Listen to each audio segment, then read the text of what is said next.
나와라. 이와 같은 점과 함께 은혜를 나누고자 합니다. 할렐루야. 인간은 누구나 평안하기를 원해요.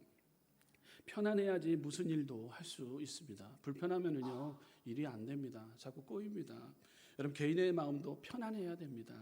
가정도 편안해야 됩니다. 나라도 편안해야 됩니다. 평안함을 잃어버리면 계속해서 문제가 꼬이게 됩니다. 여러분 아담과 하와가 죄를 지은 이후에 이 세상에는 끊임없는 두려움과 공포와 불안 속에 살아가게 됩니다. 심리학자 메리 존 메도우와 리차드 디 케오가 쓴 종교 심리학이라는 책을 보게 되면 불안을 세 가지 유형으로 설명하게 되었습니다. 첫째, 오는 불안은요 환경 때문에 불안이 오게 됩니다. 여러분 우리 주변에 전쟁의 소문으로 인해 질병으로 인하여 여러분 코로나19 때 여러분 얼마나 많이 불안해했습니까?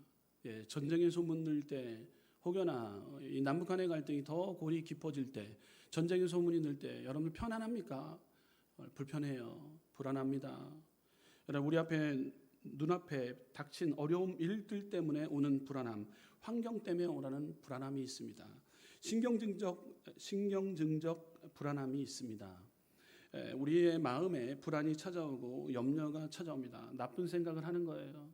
그 일이 나에게 오면 어떻게 되는 걸까? 나에게 혹시 사고가 나는 것 아닌가? 사업이 부도나는 것 아닌가? 이러한 불안 심리로 우리는 살아가게 됩니다. 신경증적 불안감에 사로잡힐 때가 있어요. 근본적인 불안은요 죽음에 대한 불안이에요. 이 세 가지의 불안, 환경 때문에 오르는 불안, 신경증적 불안, 그리고 죽음에 대한 불안, 이 세 가지를 종교 심리학 책에 기록하고 있습니다. 근본적인 불안은요 죽음에 대한 불안인 거예요. 이런 불안은요 우리는 단호히 믿음으로 물리쳐 나가야 됩니다. 할렐루야. 죽음의 불안의 문제는요 더욱이나 하나님께서는 우리를 사랑하여 주시기 때문에 죽음 후의 삶이 천국으로 우리를 예비해 놓으셨기 때문에 죽음에 대한 불안의 문제를 이 시간 저와 여러분들 모두 다 해결받은 줄 믿습니다. 자, 인간은 끊임없이 염려하고 불안해하며 삽니다. 인간은 하루에 5만 번 생각을 하는데 5만 번 생각 중에 4만 번이 이상이 걱정과 근심에 사로잡혀서 산다고 합니다. 무엇을 먹을까? 무엇을 마실까? 무엇을 입을까? 어떻게 살 것이고 직장은 안정될 것인가? 자녀의 앞날은 어떻게 될 것인가? 건강한 것인가? 병들지 않을까? 이런 염려와 근심을 잠재우지 않으면 우리는 이 세상을 살아갈 수 없게 됩니다. 잠도 안 와요. 불편해집니다. 되는 일이 꼬이게 됩니다. 자꾸 꼬입니다. 예수님은 제자들에게 이렇게 말씀하고 있어요. 요한복음 14장 27절 함께 읽어보도록 합니다. 시작. 평안을 너희에게 끼치노니 곧 나의 평안을 너희에게 주노라. 내가 너희에게 주는 것은 세상이 주는 것과 같지 아니하리라. 너희는 마음에 근심하지도 말고 두려워하지도 말라. 아멘. 인생에 성공하려면 마음에 평안이 있어야 됩니다. 오늘 제목과 같이 그의 평화 속에 유하해야 되는 거예요. 우리는 그 평화, 주님이 주시는 평화 가운데 우리는 유해야 되는 거예요. 마음이 평안해야지만이 공부도 잘 되고, 마음이 평안해야지 장사도 잘 되고, 마음이 평안해야지 공장에서 물건도 잘 만들고, 여러분들 부인들은, 아내들은 집안 살림도 잘 하게 되는 거예요. 그래서 피부도 혈색도 좋아집니다. 여러분 옆에 분들 보십시오. 피부가 거칠거칠하신지 매끈매끈하신지 보니까 다 매끈매끈하시네요. 반짝반짝 빛나고 계세요. 주님 앞에 평안을 맡기고 있기 때문에, 평안함을 얻고 있기 때문인 것이죠. 제 얼굴을 보더니만 매끈매끈해졌다고, 목사님 얼굴이 너무 좋아졌대요. 네, 좋아졌대요. 네, 이유인즉슨 저희는 토요일날 주일날 싸우지를 않아요. 왜? 주일날 설교하기 위해서 평안한 마음을 가지고 올라와야지만이 여러분들에게 또 평안함을 끼치기 위해서 무단히 노력합니다. 제가 참고 견디는 모습이 우리 같이 살고 있는 아내의 모습을 통해서 보게 됩니다. 그럴 때 보면 미안할 때가 많아요. 화를 내야 되는데 화내야 될 포인트가 지금 넘어가고 있다. 아싸, 주일이기 때문에 그런가 보다. 참고 견디는 게 보여요. 왜냐하면 가족 안에서의 서로 평안함이 있어야지만이 교회 우리 성도님들 만날 때 평안함을 끼칠 수 있기 때문인 것이죠. 사랑하는 성도 여러분, 우리는 그분의 평화 속에 유하기 위해서는 첫째, 내 마음에 죄를 멀리해야 평안합니다. 따라해볼까요? 내 마음에 죄를 멀리해야 평안합니다.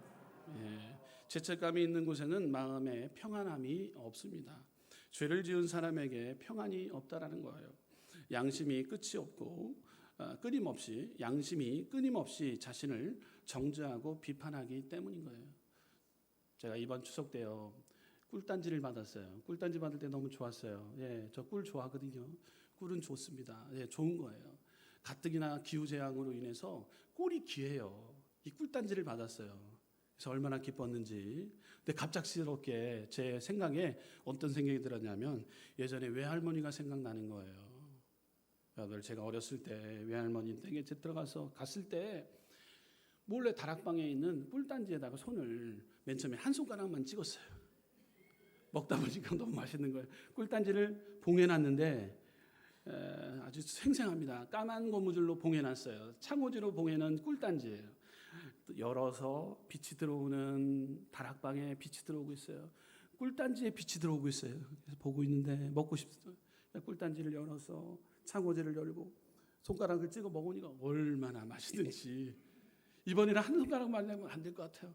이번에 더 양이 많게 두 손가락으로 찍었어요. 더 맛있더라고요. 이번에는 아예 네 손가락으로 찍었어요. 아예 퍼먹더니만 여기 막 묻었어요.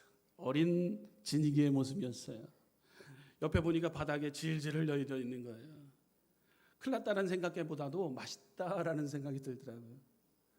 그래서 주섬주섬 먹다가 이제 그대로 뚜껑을 덮어놓고 조용히 빠져나왔어요. 누가 보지 않았겠지. 외할머니한테 물어보면서 할머니 제가 이거 먹고 싶으니까 꿀 좀 덜어주세요 하면은 우리 할머니 덜어주실 분이었습니다. 근데 제가 몰래 다락방에 올라가서 그것을 먹다가 한 손가락만 들어간 네 손가락 들어가 먹다가 시작 보니까 옆에 주변에 다 꿀이 흩어져 있는 거예요. 저녁 밥상 먹을 때 할머니가 그 사실을 알고 제 앞에서 이 얘기를 하셨어요. 누가 꿀단지에 손을 댔느냐?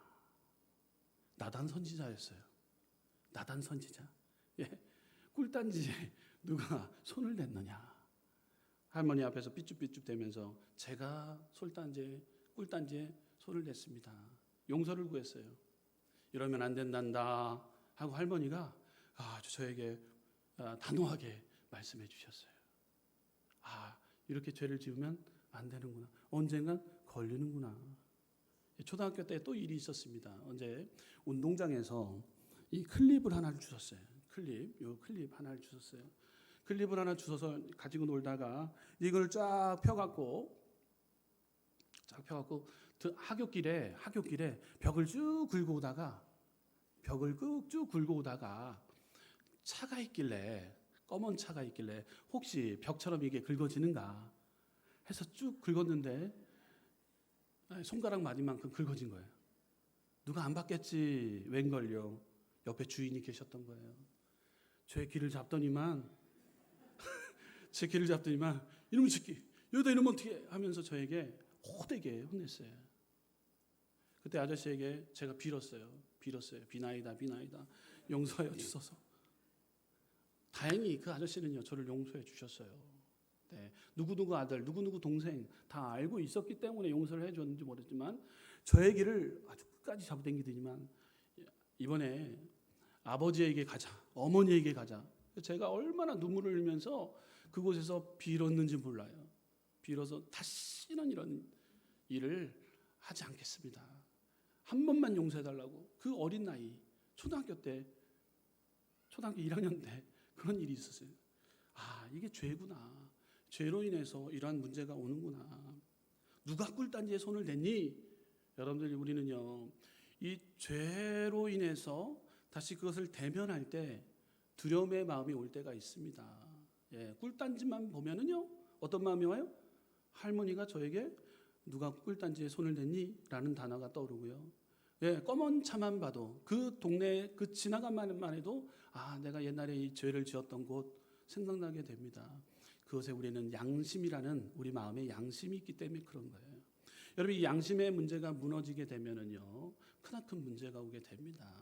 하나님과의 관계 회복은요, 우리의 모든 죄와 허물들을 용서하는 거예요. 다행히 할머니에게 용서를 구합니다.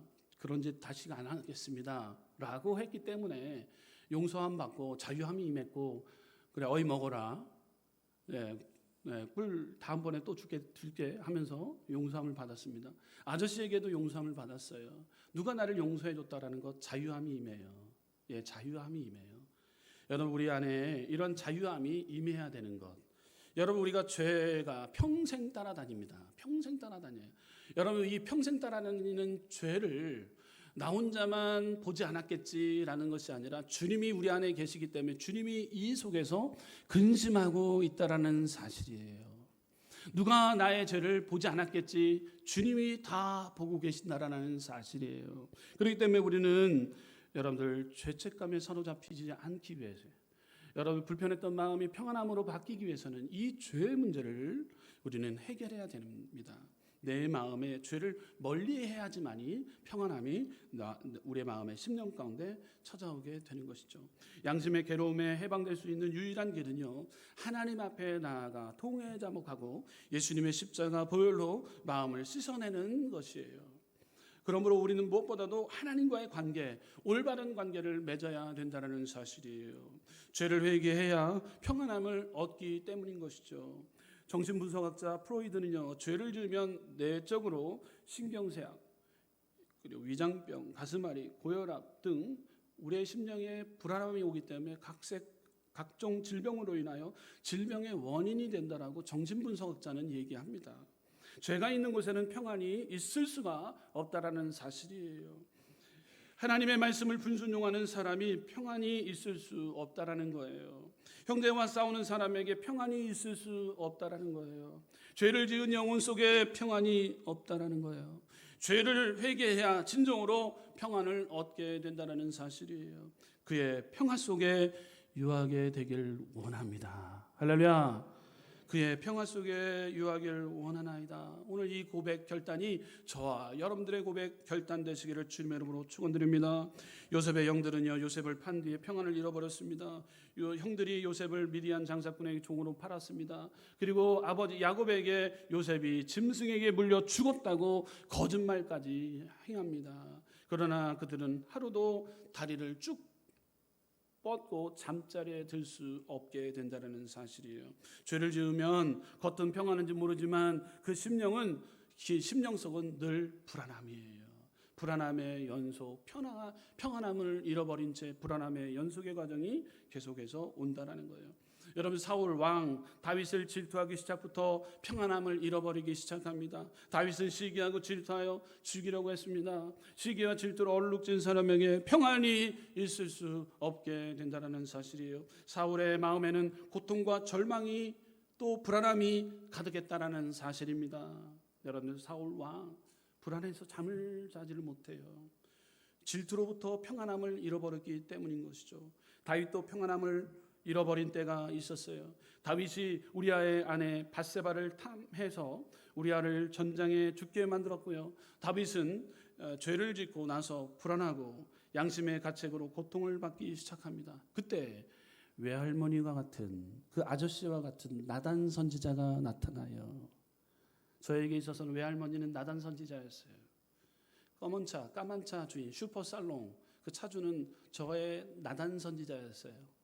여러분들에게 나단 선지자, 주변에 이것은 죄입니다, 여러분 이렇게 해서는 안 됩니다 라고 여러분을 도움을 주기를 원하는 자들 있어야 됩니다. 여러분, 그 소리를 우리는 또 받아들여야 됩니다. 이렇게 해서는 안 됩니다, 여러분 이렇게 해서는 안 됩니다 라고 했을 때 돌이켜야 된다는 거예요. 너나 잘하세요, 이 말 하면 안 돼요. 너나 잘하세요, 아닙니다. 나단 선지자가 우리의 주위에 필요합니다. 나단 선지자가 와서 다윗의 죄를 지적했어요. 그때 다윗이 통회 자복했어요. 죄를 지적하면 통회 자복해야 되는 거예요. 대다수 사람은요, 죄를 부인합니다. 내가 졌다고요? 내가? 아니에요. 죄 안 졌습니다. 본인이 죄 짓고요. 그런 우리는 행동을 오버액션을 취할 때가 있어요.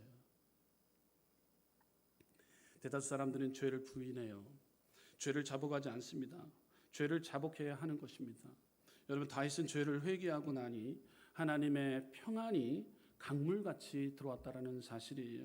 그의 평화 속에 유하게 되었다라는 사실입니다. 그럴 때 성령의 기름 부으심이 다윗을 통해 임하게 되는 거예요. 그를 통해 사울 왕 이후 다윗이 왕의 자리에서 그 일을 감대해 나갈 수 있다라는 거예요. 우리 한번 요한일서 1장 9절 말씀 우리 스크린을 통해서 함께 봉독하도록 하겠습니다. 만일 우리가 우리 죄를 자백하면 그는 미쁘시고 의로사 우리 죄를 사하시며 우리를 모든 불의에서 깨끗하게 하실 것이요. 아멘. 모든 불의에서 깨끗하게 하실 것이요. 정결과 거룩함이 우리 가운데 임하게 될 때, 정결과 거룩함을 통해 우리의 깨끗한 마음을 통해 평안함이 우리 가운데 선물로 주어진다는 사실을 믿으시기 바랍니다. 사람은 누구든지 의롭게 살려고 합니다. 그러나 죄가 마음속에 끌어오르고 있습니다. 선하게 살려고 하는데 악이 늘 같이 하고 있습니다. 바르게 살려고 하는데 부정한 마음이 늘 마음속에 있기 마련입니다. 로마서 7장 19절에서 20절 말씀 읽어보도록 합니다. 시작. 내가 원하는 바 선을 행하지 아니하고 도리어 원하지 아니하는 바 악을 행하는도다. 만일 내가 원하지 아니하는 그것을 하면 이를 행하는 자는 내가 아니요 내 속에 거하는 죄니라. 아멘. 죄의 피가 흐르고 있기 때문에 우리는요 늘 죄와 타협할 때가 있어요. 때로 넘어질 때가 있어요. 그렇기 때문에 부족하고 연약한 자들이 모인 곳이 있다면 교회라는 거예요. 이 교회 죄를 깨달았기 때문에 죄에 대한 깨달음을 통해 주님이 우리의 모든 죄와 허물들을 용서해 주시고 도맡아 주셨기 때문에 부족하고 연약한 자들이 모인 곳이 있다면 교회라는 거예요. 교회라는 거예요. 그런데 세상 사람들은 착각해요. 교회에 다니는 사람들은 완벽하다, 완전해야 되는데 라는 선입견을 가지게 됩니다. 그러니까 교회에서 조금 문제가 생겼다, 아니면 교회 다니시는 분이 좀 행동을 한다 그러면 바로 뭐라고 얘기합니까? 아유, 교회 다니는 사람들이 왜 그러냐고 얘기해요. 그러나 여러분들 교회 다니는 사람들은 다 부족함을 깨달아 앓은 자들이 나는 죄인입니다 라고 깨달은 자들이 모인 곳이 교회다라는 사실이에요. 갈등과 번민 가운데 우리는 살아갈 때가 참으로 많습니다. 여러분들 죄를 짓지 않으려고 하는데도 우리가 죄에 사로잡혀서 우리가 죄를 지을 때가 많습니다. 바울의 탄식은 바로 여러분과 저의 탄식이며 바울의 마음의 갈등은요 여러분과 제 마음의 갈등이었던 거예요. 로마서 7장 19절에 20절 금방 얘기했던 말씀, 바울의 기록을 통해서 내가 원하는 바 선을 행하지 아니하고 도리어 원하지 아니하는 바 악을 행하는도다. 오라 나는 공고한 자로다. 이 사망에서 누가 나를 건져내랴. 할렐루야. 예수님의 십자가를 통해 내 자신을 심판하고 내가 스스로 예수님을 의지해서 나를 용서하고 나를 끌어안아 사랑하고 내 자신과 화해하는 것 외에는 스스로 내적 갈등을 이길 도리가 없다라는 사실입니다. 예수님이 나를 위하여 십자가에 대신 못 박혀 내 죄를 다 청산했다라는 사실. 그래서 예수님 때문에 나를 용서하고 예수님 때문에 나를 사랑하고 예수님 때문에 내 자신과 화목해야 되고 예수님 안에서 이웃과 화평과 화목을 위해서 우리는 힘쓰고 노력해야 되고 애써야 된다는 사실이에요. 예수님 안에서 내 마음의 속에 갈등이 사라지고 우리는 평안함을 되찾기 시작하는 거예요. 죄로 인해 불편했던 마음에 평안을 되찾기 위해서는요 하나님께 더 가까이 나오셔서 그의 평화 속에 유하시기를 주님의 이름으로 축원드립니다. 자, 그렇다면 두 번째, 평화 속에 유하기 위해서는요 둘째, 따라해볼까요? 탐심을 버려야 됩니다. 네, 탐심의 문제예요. 탐심. 심리학자들에 의하면요 마음의 평안에는요 5가지 적이 있다고 합니다. 이 적은요 탐욕, 야욕, 또 질투, 분노, 교만이라는 이 5가지의 적. 탐욕, 야욕, 질투, 분노, 교만. 우리에게 다 있어요. 예, 다 있는 거예요. 심리학자의 이 마음의 평안에는 5가지의 적이 있는데 탐욕, 야욕, 질투, 분노, 교만, 이것을 우리는 제거해야 됩니다. 탐심이나 욕심을 제거해야 되는 마음에 평안이 깃들길 원해요. 여러분들, 우리 탐심이나 욕심을 제거해야지만이 평안이 깃들게 된다는 사실이, 아담과 하와는요 얼마나 평화로운 환경에서 살았는지 몰라요. 에덴은요 말 그대로 천국입니다. 천국에 거했던 자들입니다. 네, 땀을 흘리지 않아도, 노력을 하지 않아도 거의 모든 것 다 누리라고, 다스리고, 이 모든 것 정복하고, 이 모든 것 다스리라고, 누리라고 했어요. 누리라고 했음에도 불구하고 절대 그 중에 선악을 알게 하는 저 선악과를 따 먹지 말라라고 명령했어요. 뱀의 유혹으로 인해 탐심에 사로잡힌 아담과 하와는요 넘어가요. 예, 탐심으로 인해서 이 아담과 하와가 죄를 지은 것은요 선악과를 탐했기 때문인 거예요. 생명나무만 먹어도 되는데 선악을 탐했기 때문에 죄가 세상에 들어왔던 거예요. 이 탐심의 문제였던 거예요. 그럼 우리 마음속에 이러한 탐심이 있으면 결국 죄가 들어오고 평안함이 무너지게 되고 평안함이 사라져버리게 된다는 거예요. 여러분, 탐심으로 오는 것, 여러분들 시험이라고 얘기할 수 있어요. 시험은요 하나님 앞에 기도할 때요, 나 시험 들었어요 하는 분들이 있어요. 하나님, 시험 들었어요. 내 뜻이 이루어지지 않을 때 난 시험 들었다라고 얘기해요. 여러분 곰곰이 생각해 보세요. 내가 시험 들었다, 생각해 보십시오. 내 뜻대로 되지 않았을 때 시험이 들었다라고 얘기해요. 그렇지 않습니까? 여러분 기도할 때 여러분 내 뜻을 관철시키는 것이 기도가 아니래요. 여러분, 우리 기도는요 하나님의 뜻이 내 마음을 사로잡게 만들어야 되는 거예요. 그럴 때 하나님의 뜻 가운데 내가 살기를 다짐합니다 하는 시간이 있다면 기도하는 시간인 거예요. 할렐루야. 그러나 여러분, 탐심에 사로잡힌 것, 내가 시험 들었다, 이것은 뭐예요? 자기 멋대로, 내 생각, 내 뜻대로 살아가겠다라는 거예요. 내 뜻대로 살아가겠다. 아담과 하와가 그랬다라는 거예요. 여러분, 아간은요 물질을 탐하여서요 하나님의 심판을 받았어요. 여러분, 물질로 인해서 탐심을 내려놔야 되는데 내려놓지 못한다. 여러분, 회개해야 됩니다. 여러분들 회개해야 돼요. 할렐루야. 여러분, 우리는 주일 생활을 해야 되는 거예요. 일주일 동안 열심히 우리는 삶의 자리 가운데서 최선 빛의 역할과 소금의 역할을 감당한 뒤에 주일날만큼은 주일 전에 와서 예배를 드려야 되는 거예요. 하나님의 법을 지키겠다. 탐심의 문제를 내려놓고 내 뜻, 내 방법이 아닌 하나님의 법대로 살아가겠다. 여러분, 그럴 때 진정한 평안함이 오게 되는 거예요. 여러분, 우리 하나님 앞에 탐심의 문제를 내려놓겠다. 또 뭐가 있을까요? 온전한 하나님 앞에 주일 성수, 온전한 11조의 삶인 거예요. 하나님이 모든 재물을 주님께서 우리에게 허락해 줬는데 여러분들이 탐심으로 말미암아 이만큼 드려야 될 것, 많네, 생각가 요만큼 내고 있다. 여러분, 온전한 11조라고 할 수가 없다라는 거예요. 그것이 탐심의 문제라는 거예요. 그러면 어떻게 됩니까? 하나님과의 관계, 나와의 관계가 무너지기 시작해요. 그때 뭐가 틈을 탑니까? 틈을 주면은요 사탄이 개입하게 돼요.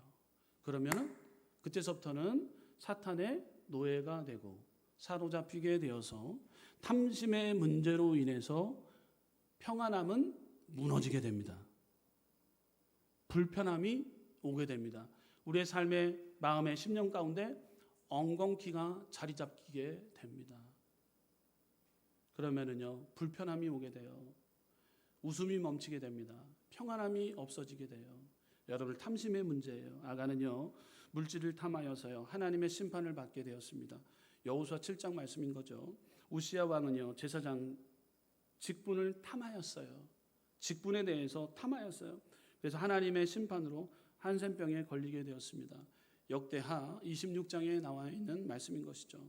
여러분, 마술사 시몬은요 어떠한 일을 행했나요?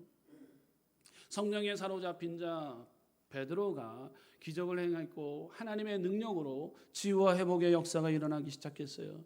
근데 그곳에 가만히 지켜봤던 그 지역에 살고 있었던 마술사 시몬, 자기도 이 능력을 받기 원해서 그 능력을 뭐라고 얘기하냐면 나도 그 능력을 살 수 있냐고 얘기해요. 능력을 살 수 있냐고 해요. 난 돈이 있으니까 그 능력을 사길 원한다 그래요. 여러분, 능력은요, 진정한 능력은 하나님께서 부어주시는 능력인데, 베드로는요 하나님의 그 능력을 받은 자예요. 마술사 시몬은요 돈으로 살려고 했어요.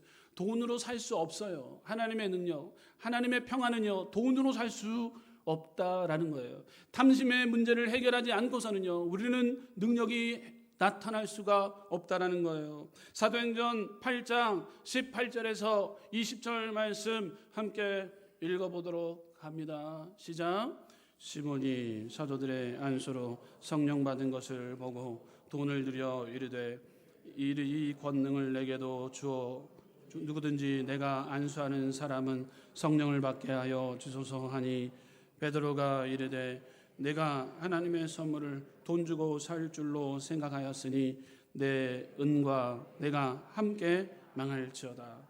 아멘. 여러분, 하나님께서 우리에게 능력을 허락해 주셨어요. 하나님 신실하게 진실하게 믿으면 우리에게 능력이 임합니다. 그 능력은요 평안함이에요. 여러분, 평안함을 잃어버리지 않기 위해서 탐심의 문제를 해결해야 됩니다. 죄의 문제를 해결해야 됩니다. 여러분들, 탐심의 문제를, 물질로 인해서 탐심의 문제가 해결받지 못했기 때문에 늘 불편함 가운데 살게 되는 것. 우리의 모습이, 우리의 심령이 엉겅퀴로 가득하고 있다면 그 문제를 단호히 주님 앞에 평안함을 되찾기 위해서 탐심의 문제를 해결받는 믿음의 저와 여러분들 주님의 이름으로 되시기를 주님의 이름으로 축원드립니다. 탐심은 하나님을 가리는 마음이에요. 마술사 시몬은요 돈으로 성령의 능력을 사려고 했던 것이에요.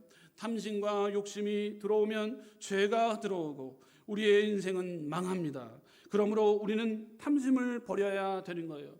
탐심을 버리고 자족해야지만이 평안함이 우리 가운데 깃들게 되는 거예요. 디모데전서 6장 6절에서 8절 말씀 제가 봉독해 드리겠습니다. 그러나 자족하는 마음이 있으면 경건은 큰 이익이 되느니라.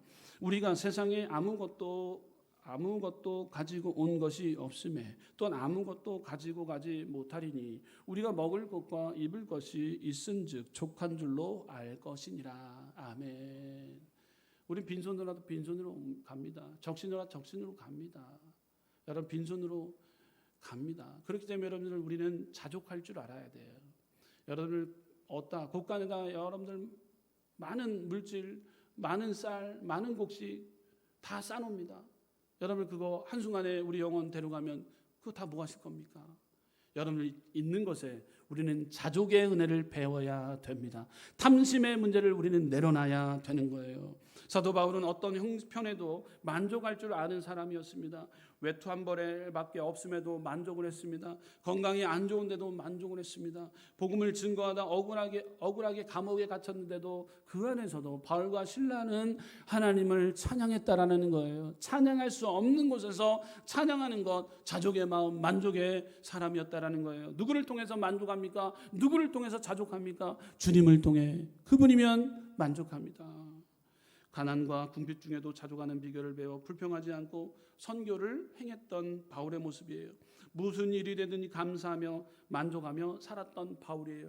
그래서 빌립보서 4장 13절에 이렇게 그는 선포합니다. 내게 능력 주시는 자 안에서 내가 모든 것을 할 수 있느니라. 아멘. 그러나 바울은 교회에 개척해도 할 수 있었고 해외 선교도 할 수 있었고 제자들도 양성할 수 있었고 하나님의 말씀도 기록할 수 있었던 거예요. 그리고 가난한 사람들을 구제할 수도 있던 것입니다. 모든 것을 할 수 있었습니다. 인간이 가장 힘든 말 중에 이 말을 못한다고 합니다. 이 정도면 충분합니다. 이 잘 못해요. 저는 지금 가장 행복합니다. 잘 못해요. 조금만 더 가면 행복해지겠지.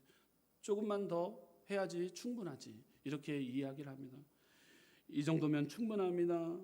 이 정도면 괜찮습니다. 저는 지금 행복합니다. 이 말 참 힘들게 한다고 합니다. 인간이 가장 하기 힘든 말 중에 하나라고 합니다. 이 말을 할 줄 알아야 되는 거예요. 하나님이 우리에게 필요한 만큼 선물을 주셨습니다. 하나님은 이미 우리가 가지고 있는 것 가지고 행복하게 살기를 원하고 계신다는 거예요. 탐심을 버리고 우리는 감사하며 평안함을 되찾아야 됩니다. 여러분, 원망과 불평은 마음속에 파동을 일으켜서 불행을 가져오게 됩니다. 내게 없는 것을 바라보고 원망, 불평, 탄식하고 욕심을 품고 발버둥을 치며 있는 것조차 빼앗기게 됩니다. 자족하는 마음을 가지고 우리는 감사하며 기뻐하며 하나님께서 그러한 사람들에게 더 많은 것을 주신다라는 사실이에요. 할렐루야.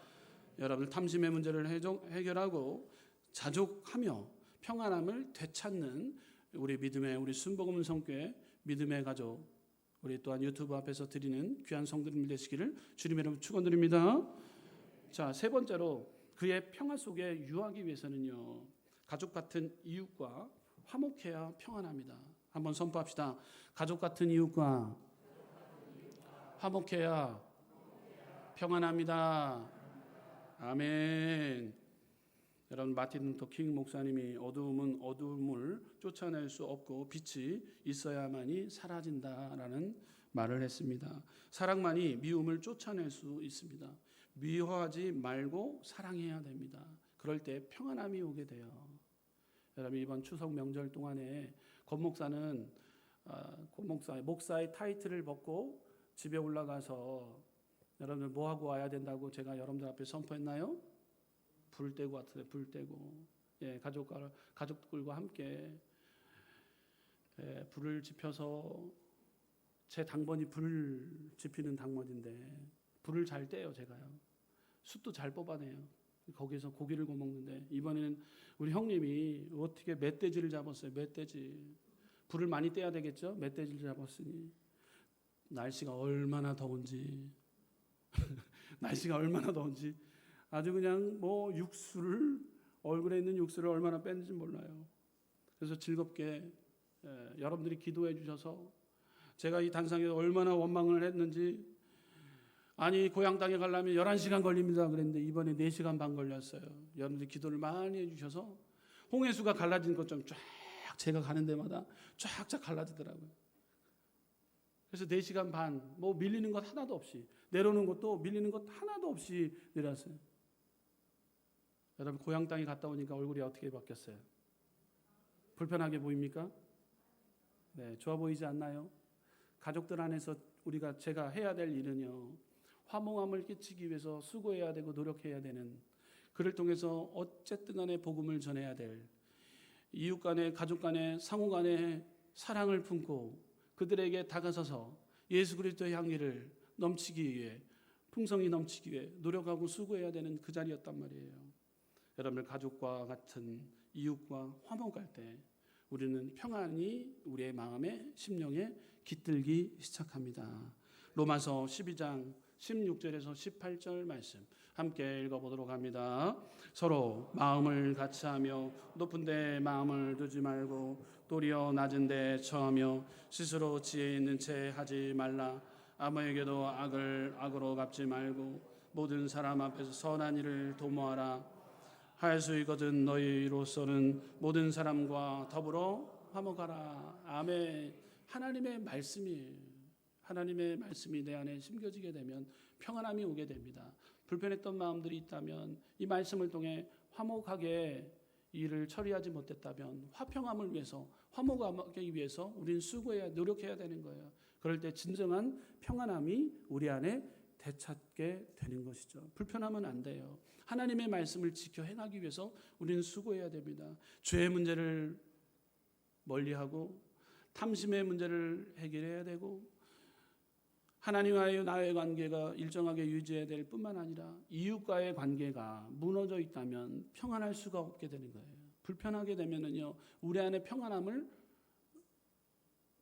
잃어버리게 되는 거예요. 그렇기 때문에 가족 간에 화목해야 되는 거예요. 부모와 자식 간에 화목해야 됩니다. 부모를 거역하는 사람은요, 그 마음에 평화가 있을 수 없게 됩니다. 형제 간에 화목해야 됩니다. 여러분, 인내를 가지고요, 그 무더운 그 일기 가운데서도 가족들 웃음을 잃지 않기 위해서 땀을 흘리고 불 피우고 멧돼지까지 겁먹고 오고 예, 인내가 필요해요. 인내가 가족 안에서의 변화는요, 인내가 필요해요. 인내가 필요하다는 거예요. 형제간의 화목감이 있어야 되는 거예요. 부부간의 화목감이 있어야 되는 거예요. 이웃과 화목감이 있어야 되는 거예요. 낮은 마음, 즉 겸손한 마음으로 이웃을 대해야 됩니다. 온유한 마음으로 이웃을 대해야 됩니다. 관용으로 이웃을 대해야 됩니다. 남의 입장을 생각하고 행동해야 됩니다. 인내해야 됩니다. 인내해야 됩니다. 남의 말을 끝까지 듣는 인내가 필요합니다. 누구의 말이 아니라 저의 말이에요. 여러분들도 마찬가지입니다. 여러분들 이웃과의 화목을 위해서는요, 낮은 마음, 즉 겸손한 마음으로 이웃을 대면해야 됩니다. 온유한 마음으로 이웃을 대면해야 됩니다. 관용으로 이웃을 대면해야 됩니다. 남의 입장을 생각하고 행동해야 됩니다. 인내해야 됩니다. 참고 견뎌야 됩니다. 인내할 때, 하나님 앞에 섰을 때 참 그때 잘 참았다, 인내했다, 네가 참 수고 많았다, 칭찬 듣기 위해서, 평안함을 잃어버리지 않기 위해서 하나님의 말씀대로 우리는 살아가야 됩니다. 그것을 살아내야 되는 거예요. 그럴 때 우리는 진정한 평안, 우리 안에 진정한 평안, 그의 평화 속에 유하게 되는 거예요. 이러한 은혜를 저와 여러분들 받아 누리는 믿음의 순복음 성교회 성도님들 되시기를 주님의 이름으로 축원드립니다. 우리 다시 한번 찬양하도록 하겠습니다. 오늘 너 걱정 근심 와도 우리 함께 박수치고 찬양한 다음에 기도하도록 하겠습니다. 우리 함께 찬양하도록 하겠습니다. 즐거운 마음으로 찬양합니다. 할렐루야.